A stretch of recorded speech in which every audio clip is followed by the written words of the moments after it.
Today we are going to study three important features which a nucleus shows in an irreversible cell injury, that is pycnosis, karyorrhexis and karyolysis. पिक्नोसिस, कैरियोरैक्सिस और कैरियोलिसिस को समझने से पहले हम थोड़ा एक सेल के बारे में समझ लेते हैं। मान लीजिए एक ये नॉर्मल सेल है, तो सेल में क्या होता है, न्यूक्लियस होता है और साइटोप्लाज्म होता है। तो न्यूक्लियस जो होता है बेसोफिलिक इन नेचर होता है। बेसोफिलिक का मतलब क्या है, easily stained with basic dye. अगर आपको सेल में न्यूक्लियस देखना है तो आपको बेसिक डाई से उसको स्टेन करना पड़ेगा। क्यों करना पड़ेगा? क्योंकि न्यूक्लियस जो होता है एसिडिक इन नेचर होता है। तो जब आप बेसिक डाई से स्टेन करेंगे सेल को, तो अगर जो आपको ब्लू कलर का दिख रहा है मतलब वो क्या है, न्यूक्लियस है। और अगर हम साइटोप्लाज्म की बात करें तो वो इसेनोफिलिक इन नेचर है। इसेनोफिलिक का मतलब है इजीली स्टेन्ड बाय इओसिन और एसिडिक डाई। क्यों? क्योंकि साइटोप्लाज्म जो होता है बेसिक इन नेचर होता है। तो अगर उसको देखना है तो आपको एसिडिक रिएजेंट या फिर एसिडिक डाई का यूज करना पड़ेगा। तो जब आप माइक्रोस्कोप में देखेंगे तो जहां जहां भी साइटोप्लाज्म होगा तो वो आपको किस कलर का दिखेगा, पिंक कलर का दिखेगा। अब हम समझते हैं जो तीन फीचर्स न्यूक्लियस शो करता है इरिवर्सिबल सेल इंजरी में। तो पहला है पिक्नोसिस। क्या है? पिक्नोसिस। पिक्नोसिस का मतलब nuclear shrinkage and increased basophilia. Nuclear shrinkage मतलब न्यूक्लियस जो है सिकुड़ने लगा है। क्यों? क्योंकि जो उसके अंदर क्रोमेटिन मटेरियल है वो कंडेंस्ड होने लगेगा, कॉम्पैक्ट होने लगेगा, पास पास आने लगेगा। पास पास आने लगेगा तो उसे देखने के लिए हमें ज़्यादा बेसिक डाई का यूज़ करना पड़ेगा।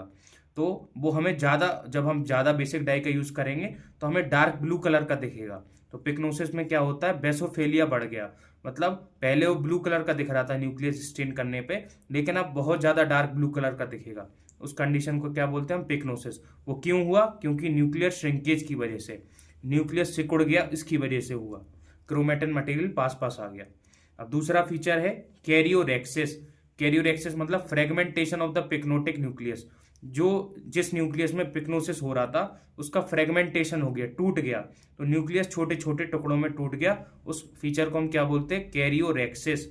अब थर्ड फीचर जो न्यूक्लियस शो करता है रिवर्सिबल सेल इंजरी में वो है कैरियोलिसिस। कैरियोलिसिस का मतलब fading of basophilia of chromatin and becoming pink. क्या हुआ, अब जैसे न्यूक्लियस टूट गया तो न्यूक्लियस अपनी प्रॉपर्टी खोने लगेगा, मतलब एसिडिक नेचर और बेसोफिलिक नेचर खोने लगेगा। तो जब वो बेसोफिलिक नेचर खोने लगेगा तो बेसिक डाई से स्टेन नहीं होगा, तो धीरे धीरे उसका कलर क्या होने लगेगा, पिंक कलर का होने लगेगा। मतलब कैसे पता चला? क्योंकि वो इसेनोफिलिक इन नेचर हो गया, क्योंकि एसिडिक डाई से वो स्टेन हो रहा है। तो इसलिए हमने बोला fading of basophilia of chromatin. पहले क्रोमेटिन बेसिक डाई से हो रहा था स्टेन, लेकिन अब नहीं होगा और धीरे धीरे किस कलर का हो जाएगा, पिंक कलर का। इस कंडीशन को हम बोलते हैं कैरियोलिसिस। अब दो फीचर जो कल हमारे रह गए थे, हमने नहीं पढ़ पाए थे, रिवर्सिबल और इरिवर्सिबल सेल इंजरी के डिफरेंस में, वो आज हम पढ़ते हैं। पहला है कि रिवर्सिबल सेल इंजरी में जो सेल मेम्ब्रेन होती है वो इंटैक्ट होती है, टूटती नहीं है। लेकिन अगर हम इरिवर्सिबल सेल इंजरी की बात करें तो वो टूट जाती है, डिसरप्टेड हो जाती है। और माइलिन फिगर्स की बात करें तो माइलिन फिगर्स हमें दोनों टाइप की इंजरी में दिखते हैं, चाहे वो रिवर्सिबल सेल इंजरी हो चाहे इरिवर्सिबल सेल इंजरी हो। क्या होता है, जैसे एक सेल है तो सेल के अंदर माइटोकॉन्ड्रिया है, एंडोप्लाज्मिक रेटिकुलम है और सेल की खुद की सेल मेम्ब्रेन है। अगर इसमें डैमेज होता है तो डैमेज होने से क्या है, वो फॉस्फोलिपिड और कैल्शियम को बाहर निकालते हैं और वही इकट्ठे होकर एक स्ट्रक्चर का फॉर्मेशन करते हैं जिन्हें हम माइलिन फिगर्स बोलते हैं। तो माइलिन फिगर्स है वो हमें दोनों टाइप की इंजरी में देखने को मिलते हैं। अब जो सेल इंजरी होती है 5 मैकेनिज्म से होती है, मतलब 5 मैकेनिज्म्स होते हैं सेल इंजरी के, 5 मैकेनिज्म ऑफ सेल इंजरी। हर एक को हम डिटेल वीडियो में पढ़ेंगे, लेकिन अभी केवल नाम जान लेते हैं कौन कौन से मैकेनिज्म होते हैं जिससे सेल इंजरी होती है। तो पहला मैकेनिज्म है एटीपी डिप्लीशन। नाम से समझ में आ रहा है एटीपी का अमाउंट कम होने वाला है। दूसरा है माइटोकॉन्ड्रियल डैमेज, मतलब माइटोकॉन्ड्रिया भी डैमेज होने वाला है या डैमेज हो गया है। दूसरा है लॉस ऑफ कैल्शियम होम्योस्टेसिस।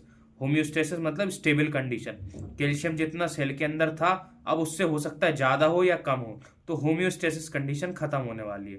चौथा है defects in membrane permeability. Membrane पहले कुछ आयंस के लिए परमिएबल था, शायद अब ना हो, तो ये डिफेक्ट हो गया मेम्ब्रेन की परमिएबिलिटी में। और पांचवा है free radical injury. Free radical मतलब सेल के अंदर कुछ फ्री रेडिकल्स बढ़ गए हैं, उसकी वजह से सेल में इंजरी आ रही है। Thank you. और हम अगली वीडियो में हर एक को डिटेल में पढ़ेंगे, हर एक मैकेनिज्म का एक सेपरेट वीडियो बनाएंगे। Thank you.